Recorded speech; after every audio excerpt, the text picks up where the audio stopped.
bazira ikizinga. Umwana wanyu atewe iteka no kubashimira muri ababyeyi b'intwari cyane. Mwiziritse umukanda muvunika mukora.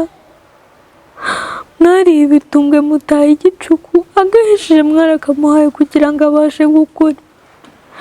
Mwagenze urugendo rurerure ku izuba ry'impanga abagabo kugira ngo abeho. Imvura y'itumba ntiyabavuga ku mugongo babyeyi. Umuseso ukarekare nk'uko uziritse ntimwaburaga kugenda. Icyo mutamuhaye ni uko mutari mugifite babyeyi. Mwaramureze kandi munamutoze n'imico myiza. Ntashidikanye ko ubupfura mwamutoje bwashimwe n'abantu. Namwe nimwirorere babyeyi. Ababyeyi ngabo baraha urungano nguru. Mvuga iki ndeka ikibabyeyi ko ibyo yabashimira ari byinshi cyane. Twongeye kubaha ikaze bakunzi ba NFM Rwanda, muzi ko tubakunda kandi tukabaza ku mutima, ikindi kandi tukabategurira ibiganiro byiza, ibiganiro binyura imitima yanyu, ikindi kandi tukibanda ku bintu bitandukanye, tukaganira n'abantu bagiye batandukanye. Munyemere rero no munsi twakire umunyamakuru abenshi mwarabimenye hano mu Rwanda ku bitangazamakuru bigiye bitandukanye. Rero munyemere no munsi tumwakire kuri NFM Rwanda, kuri mikoro za NFM Rwanda kugira ngo atubwire byinshi atwibwire. Mbibutsa ko ni umugabo mwiza w'uruhanga ruhanganye ubuhanga, kumureba nukurarama. Reka tumuhe ikaze cyane ko nta ujya uvugira umugabo hari. Katuguhe ikaze. Reka twongera tubahe ikaze bakunzi ba NFM Rwanda, nizere ko mumeze neza mwese abari mu bice bitandukanye by'u Rwanda n'abari irwota amasimbi bihugu duturanye bya East Africa. Nizere ko mwese mumeze neza, natwe ino mu Rwagasabo turaho turashima rugira. Uyu munsi dufite akanyamuneza ko turi kumwe n'umwana mwiza mutemba shyushyu mutereka amata ruhanganye ubuhanga, kumureba no kurarama. Umukobwa mwiza pe, mukobwa mwiza. Ndizera ko mugiye kunyurwa nyuma y'igihe kitari gitoya tubona ku mbuga nkoranyambaga uyu mwana. Hanyuma rero benshi muri mwe muravuga muti twanezezwa yuko uyu mwana twataramana. Uyu munsi rero turamufite, nubwo ari muto, ntabwo ari muto wo guta ubugari. Reka tumuhe ikaze atangira twibwira, hanyuma byinshi tuze kubigarukaho. Tuguha ikaze mwana muto. Ababyeyi beza bazira ikizinga. Umwana wanyu atewe iteka no kubashimira muri ababyeyi b'intwari cyane. Mwiziritse umukanda muvunika mukora. Mwariye ibitumbwe mutaye igicuku, agahishije mwarakamuhaye kugira ngo abashe gukura. Mwagenze urugendo rurerure ku izuba ry'impanga abagabo kugira ngo abeho. Imvura y'itumba ntiyabavuga ku mugongo babyeyi. Umuseso ukarekare nk'uko uziritse ntimwaburaga kugenda. Icyo mutamuhaye ni uko mutari mugifite babyeyi. Mwaramureze kandi munamutoze n'imico myiza. Ntashidikanye ko ubupfura mwamutoje bwashimwe n'abantu. Namwe nimwirorere babyeyi. Ababyeyi ngabo baraha urungano nguru. Mvuga iki ndeka ikibabyeyi ko ibyo yabashimira ari byinshi cyane. Twongeye kubaha ikaze bakunzi ba NFM Rwanda, muzi ko tubakunda kandi tukabaza ku mutima, ikindi kandi tukabategurira ibiganiro byiza, ibiganiro binyura imitima yanyu, ikindi kandi tukibanda ku bintu bitandukanye, tukaganira n'abantu bagiye batandukanye. Munyemere rero no munsi twakire umunyamakuru abenshi mwarabimenye hano mu Rwanda ku bitangazamakuru bigiye bitandukanye. Rero munyemere no munsi tumwakire kuri NFM Rwanda, kuri mikoro za NFM Rwanda kugira ngo atubwire byinshi atwibwire. Mbibutsa ko ni umugabo mwiza w'uruhanga ruhanganye ubuhanga, kumureba nukurarama. Reka tumuhe ikaze cyane ko nta ujya uvugira umugabo hari. Katuguhe ikaze kuri NFM Rwanda. Ariko noneho ni igitangaza rwose. Umva, Imana irashoboye kunyirukanye umukobwa mwiza. Ntabwo mwirukanye. Niba bagukunda bya nyabyo nyine baragumura. Wow, byiza cyane kabisa. Iyo ni impano yawe? yego izo zombi yego niko kundijije se ubu kweri urampoza gute? okay nyine usekura hore nizeka ndi buhore amarira ndi kugutera ntago ari agahinda ntayibyishimo. Wow, Kamugisha Delphine rwose tuguhaye ikaze kandi turakwishimiye. Murakoze cyane kandi wambaye neza ma. Murakoze wambaye neza cyane rwose. Umushyitsi kuri wavuze iki? Umushyitsi ni umugisha, umushyitsi ni ibyishimo, umushyitsi ni byose. Twavuze ko wambaye neza ariko n'abana b'ubu ngo mukunda amafaranga, byose bigakorwa n'amafaranga. Waguha amafaranga akaguha n'abantu, bwa mbere wafata iki? Amafaranga n'abantu nafata abantu kuko abantu iyo ufite abantu byose birizana. Iyo ufite abantu bagusapotinga bagufasha muri byose biri, amafaranga nayo ntago yabura kuza. Wow, umwana mwiza w'umuhanga. Hanyuma wiga hehe? Wiga mu wakangahe? Nitwa Kamugisha Delphine ko batanze, mfite imyaka 11. Niga kuri groupe scolaire Kabuye Catholique, ngiye kwimuka mu mwaka wa 5 w'amashuri abanza. Nibyo. Aha. Ngira muramwumva rero uwo tugiye kuganira n'umunyempano, n'umunyamakuru w'urubuga tuza kugarukaho Umwana TV. Uyu munsi niwe turi kumwe rero, tugiye kuganira kuri byinshi ku buzima bwe, urugendo rwe rw'iyi nganzo ye isobetse ubuhanga mwagiye mukunda. Uyu munsi rero twanejejwe yuko turi kumwe nawe. Defi, impano zawe duhere kuyihe, usobanurire abakunzi bacu kugira ngo koko banyurwe. Impano ibyo ushaka niyo turahira. Reka duhere kuri iyi impano y'itangazamakuru. Yaje ite muri wowe? Impano y'itangazamakuru ni ibintu niyumvamo kandi numva nshaka gukora, ndetse ibyo mvuga bikagera kuri. Yego. Wabyiyumvise muri ryari, byaje bite? Ubundi kuvuga nta muntu utavuga keretse ufite ubumuga bwo kutavuga nyine. Ikindi impamvu ushobora kumbaza ngo impamvu nashinze channel yitwa Umwana TV ni ukugira ngo mvugire abana, cyane ko nanjye ndi umwana. Hari abana batabona ubuzima bwiza nk'ubwo abandi bana babona, ntabashe kwiga, akajya mu muhanda, ntabashe kwitabwaho mu muhanda, urumva nta kirengera bafite. Ubwo rero nifuje ko abana twabavuganira ejo hazaza habo nabo hakaba heza. Hari aburyo ubona se ku buryo uvuga uti reka mpera aha ngaha nanjye ntanga umusanzu wanjye nk'umwana? Barahari benshi ndababona, ariko barumva agahinda kanyishe, ugasanga nk'umwana w'umunyarwanda cyangwa se undi mwana uwo ari we wese ari mu muhanda, ari kurya nk'icyo nakita umwanda, ntabayeho neza, ubuzima bwe urabona ko ejo hazaza hiwe ntahari, naguma muri ubwo buzima. Ubwo rero nifuje ko ibyo bintu byose twabirwanya, abana bo mu muhanda bagashira burundu mu muhanda. Yego. N'abandi bana bose bahohoterwa. Mu busesenguzi bwawe se ibyo ngibyo ujya kubishingiraho, waje kumenya impamvu ituma abana bajya mu muhanda? Impamvu zo ni nyinshi. Hari igihe ababyeyi baba bafitanye amakimbirane, hari igihe wowe umubyeyi ushaka undi mubyeyi, ugashaka undi mugabo cyangwa umugore, akafata nabi umwana wawe akamuviramo kujya mu muhanda, n'ibindi byinshi bigiye bitandukanye. Umwana ntumuha umwanya iki. Hari igihe abana bibo bamushukata bakamubwira ati twigire mu muhanda kubera ko utamuganirije. Ati hari utuntu runaka turi bubone. Yego. Hanyuma rero uravuga uti reka igitekerezo cyanjye nshake urubuga nakinyuzaho. Ubu urabitangiye rero, abantu babyakiriye gute kugeza ubu ngubu? Abantu kugeza ubu abamaze kubireba mbona nta kibazo.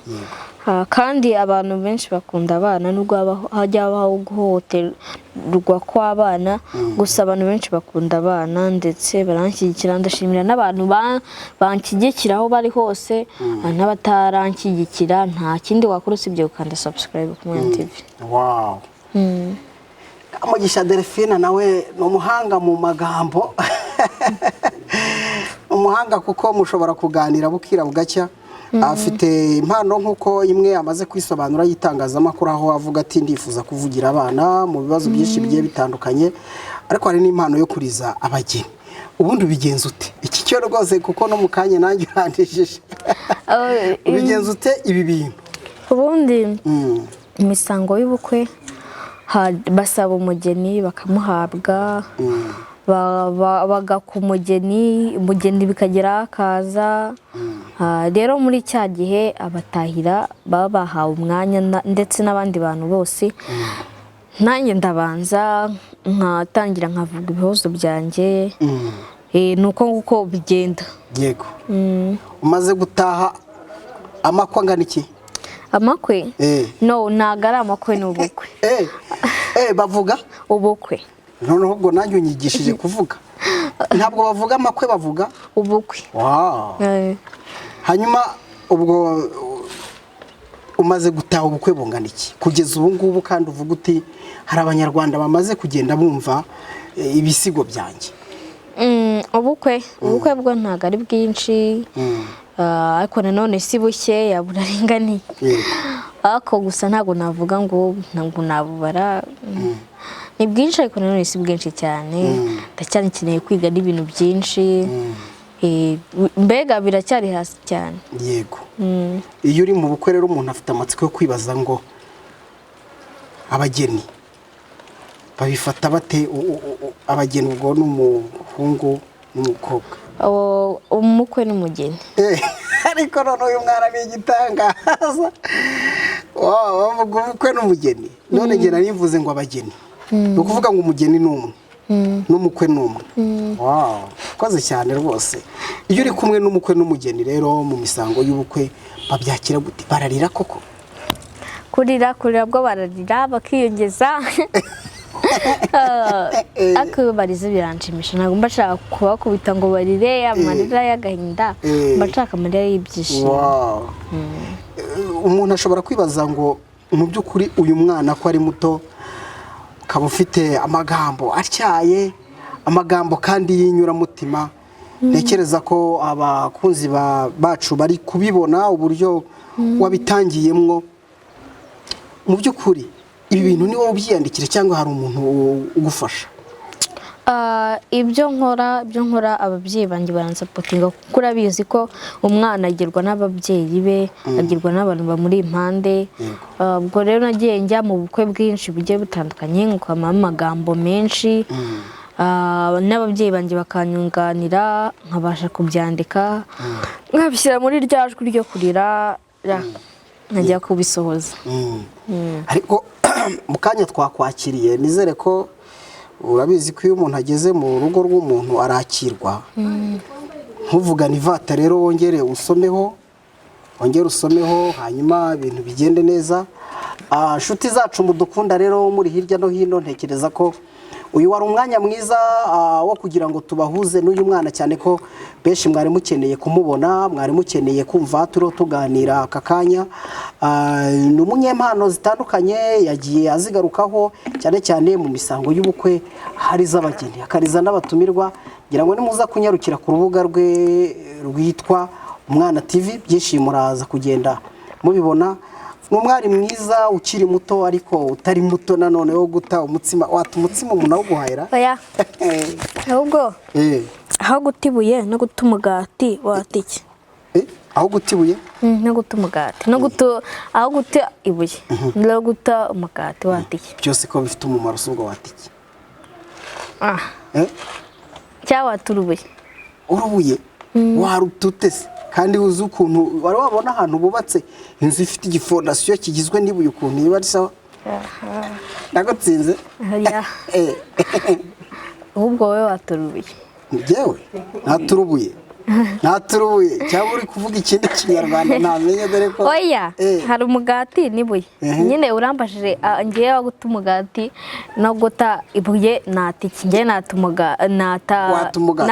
ibuye none se ngiye ko ntashaka kubita byombi ko bifite umumaro nta kibazo hanyuma Delphine ngewe reka nongere ingaruke ufata icyemezo cyo kuvuga ngo reka mfate iya mbere cyane cyane Umwana TV mbyite gutya byavuye Mwana TV kuko nari mfite igitekerezo cy'uko nzashinga channel ivuga ku bana. Numvise rero nta rindi zina na kita channel yanjye usibye Mwana TV. Yego. None ubu se numara gukura bizagenda gute? Uzayihindura uyita Gakecuru TV? Oya. Kuko abana bahoraho, kuko abana niho hazaza. Nzaguma n'ubundi nzaguma yitwa Mwana TV. Wow. Mu magambo make ntekereza ko ku ruhande rumwe abarimo kukubona bashobora kuba bakibaza ikibazo nk'icyo ngiye kukubaza.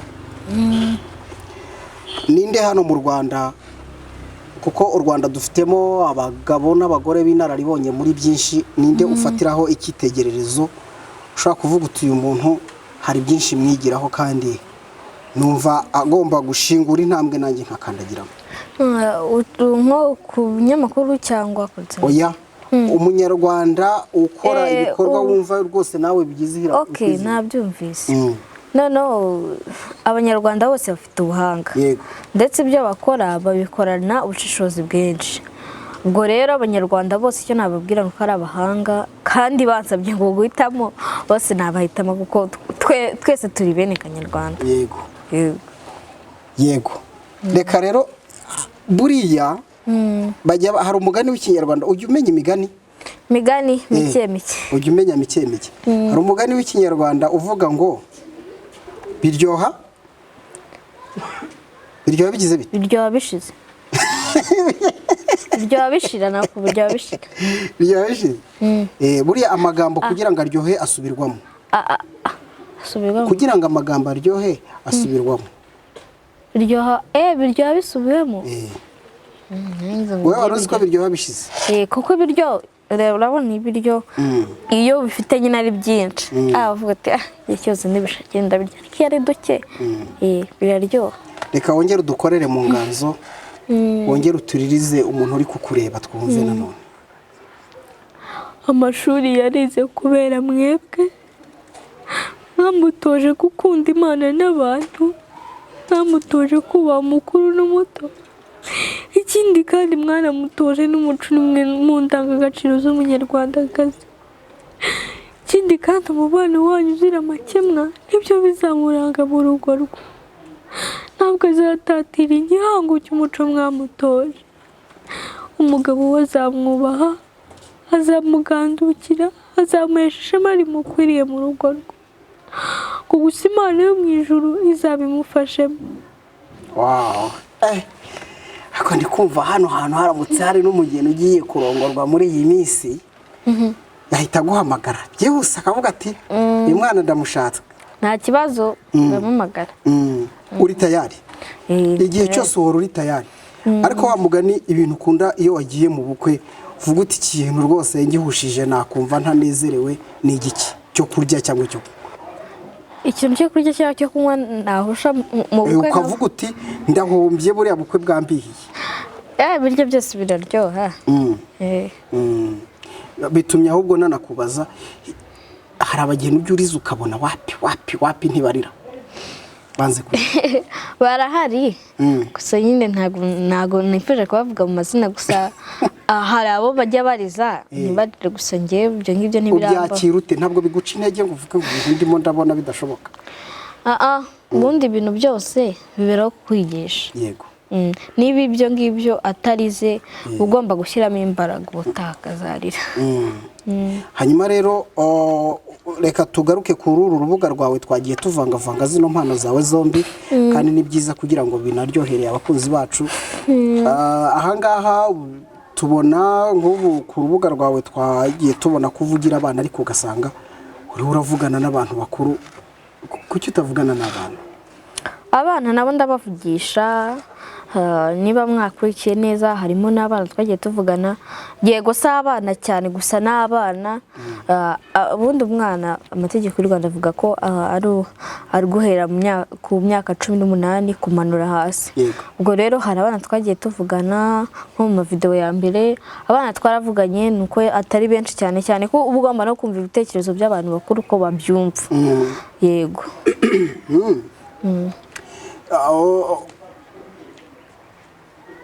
imbogamizi rero ibyo ari byose nta muntu utagira imbogamizi. Nizihe mbogamizi ubona zikubangamira cyane ko u Rwanda ndabona rw'ejo ni rwiza, u Rwanda rurakeye, nimba dushobora kugira umwana nkawe n'abandi bana batandukanye bakora n'ibindi bitandukanye kugeza ubu ngubu kandi bigenda bishimisha abanyarwanda n'abanyamahanga. U Rwanda ni rwiza, ariko niki wavuga uyu munsi nkuko uri umuvugizi w'abana kandi n'ijwi ry'abana burya rirumvwa ni na byiza kuba natwe twanagutumiye n'ibitekerezo by'abakunzi bacu bifuje ko bagutumira.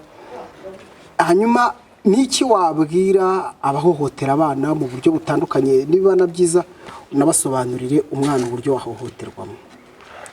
Ubundi guhotera umwana mbifata nk'ubujiji, kuko ntabwo ubifata nk'ubujiji, kuko iyo ugiye guhotera umwana ntabwo ubutekereje ejo hazaza h'igihugu cyacu cyangwa se h'uwo mwana. Icyo nabwira rero, guhotera abana ubundi biri mu rugendo rwinshi. Hari igihe ushobora kubuza umwana kwiga, ushobora kumubuza uburenganzira bwo kuganira nawe, nabwo ni uburenganzira, ushobora kumufata ku ngufu n'ibindi byinshi bigiye bitandukanye. Ariko ngo hari n'abana badakoreka rwose. Umwana ubundi umwana aba wenda kambishyira wenda nko mu nkuru, niba wowe mubyeyi urumva umwana wawe yarakuza muri utamuganiriza, urumva nawe nyine ubwo yifatiye indi myanzuro, ubwo se namara kwigira juru, kwigira ejuru akaba aribwo bitangira, urumva uwo mwana azakumva. Ariko kandi nanone ntabwo uba ugomba guterera ngo umwana yenze kunyumva, ugomba gukomeza ugahozaho, kuko ntabwo umwana wakongera kumusubiza mu nda cyangwa se ngo umushyire mu nda y'undi, kuko ni wowe aba yaravuyeho, ni wowe aba yakomotseho. Ugomba kumwitaho rero nk'amaraso yawe. Yego. Garuka utubwire kuri zino video zawe wagiye ushyira kuri runo rubuga rwawe Umwana TV, nizihe ubona abantu bakurikiye kandi ukumva birakunejeje? Video zo barazikurikiye nyinshi cyane, gusa hari akavideo nakoze ko kuganiriza nkabyita abasore n'inkumi bagiye kurushinga, uburyo bateganyiriza abana babo nkuko bateganya ibindi bintu byose, nkuko bateganyiriza abana babo. Abantu barayikunze cyane, batanze komenti niyo kuriza abageni. Wow. Zarakunzwe, ubona biragushimishije. Nibyo natwe twaragukunze kandi n'abakunzi bacu baragukunda, turabizi ntabwo tubishidikanyaho, kuko komenti zabo umunsi ku munsi turazibona. Ubu rero urumva wifuza ko ibi bikorwa byawe byagarukira hehe? Ibikorwa byanjye byakomeza, abantu benshi bakabimenya, abantu bose bakabimenya, bakamenya agaciro k'umwana. Yego. N'agaciro k'abageni, k'umukwe n'umugeni. Nakosore wigeze k'umukwe n'umugeni. Kwigisha no guhozaho. Ariko nkubaza akabazo k'amatsiko. Ubundi tujya tubona mu misango y'ubukwe abasaza bagira batyo, ukabona aratura undi agatura undi agatura. Ubundi hakoreshwa inzoga zingahe mu gusaba umugeni? Enye. Uzise uko ya mbere ikimaze, ya kabiri ikimaze, ya gatatu ikimaze, kugeza ku ya kane? Ndagerageza. Ya mbere ni intwererano yo gutwerera, niko yitwa. Intwererano. Ya kabiri niyo gusaba umugeni, ubwo nyine niba ari yo gusaba umugeni bayitwa yo gusaba umugeni ntabwo mbizi. Ya gatatu niyo gushimira. Ya kane niyo gutanga kujya bazayika umugeni bamuzana. Yego. Wow. Zivuze zose? Ya mbere n'iya kabiri n'iya gatatu urazirangije? Iya mbere ni intwererano.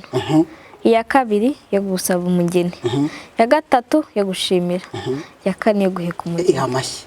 Uragitsinze. Ariko niba yaguye no muri komenti, nimba utabivuze neza babyandika, ariko genda hamanya n'umutima ko bivuze neza.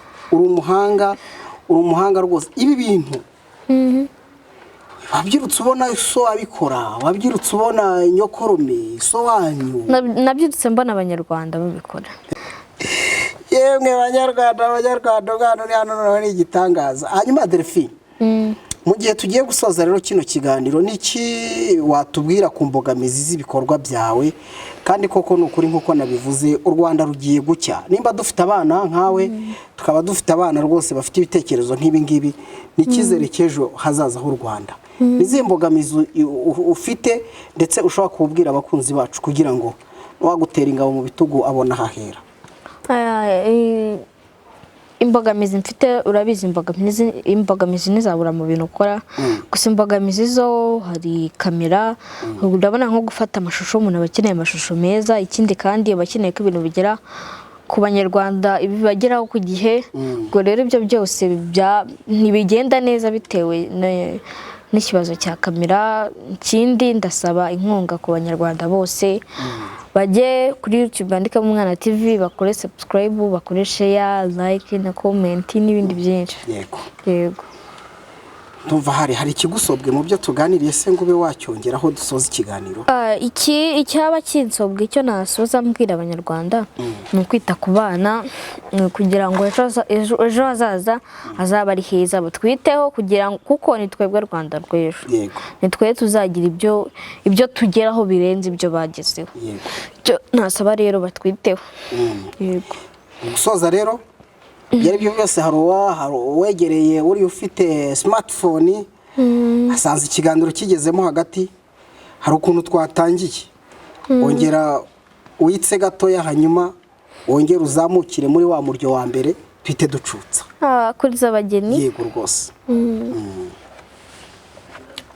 Babyeyi beza, umwana wanyu arabashimira cyane ngo nkunde mwana wese ava kuri ngaho yarwebwe, gusinzira kwanyu kukaba ntabwo, mukarara mutaguhetse kubi. Babyeyi ngo gusa mwajyaga mutuma akagenda, muramushyingira agiye, gusa impano yabahaye muzayihoze ku mutima, ni ikimenyetso cy'urukundo abakunda. Abakunzi ba NFM Rwanda rero ngira ngo murabizi, akaryoshye ntabwo gahora mwitama, musanzwe mubizi neza. Umwana w'umukobwa tuganiriye byinshi rwose by'inyuramutima, ndizera ko benshi nza kubona comment zanyu. Nimba mwifuza ko hari ibindi twamubaza, murabishyira muri comment kugira ngo ibintu byose bigende neza, kandi ntiwibagirwe gukora subscribe kuri channel kugira ngo izi nkuru n'ibiganiro tubategurira bibagereho neza. Ikindi nuko burya usharinze ikiganiro tugiranye n'uyu mwana w'umukobwa, cyane ko ari umwana w'umunyempano, yavuze ati mu by'ukuri icyo nifuza ni amaboko yanyu mwebwe abanyarwanda. Icyo nifuza nuko mwantera ingabo mu bitugu. Ni umwana ukiri mutoya, ku bihangano bye bihanganye ubuhanga. Yavuze ku mpano ze zitandukanye, avuga ku mpano yo kuriza abageni mu misango y'ubukwe, ubwo abategura ubukwe, ibihe byiza mwifuza kugira, Kamugisha Delphine yabibafashamo. Ikindi kandi abifuza ama interview cyane cyane ku rwego rwo kuvugira abana no kugira ngo mwungure ibitekerezo, mwamuganiriza, ntekereza ko yabyakira kandi yabyishimira. Mu by'ukuri rero byari ngombwa ko tugumana nawe, ariko ntabwo bikunze. Reka tubashimire, kugira ngo bigende neza ntiwibagirwe gukora subscribe, hanyuma unanyarukire no ku Mwana TV. Reka tubashimire, ikiganiro cyo nakagaruka. Imana y'u Rwanda iragahorana namwe.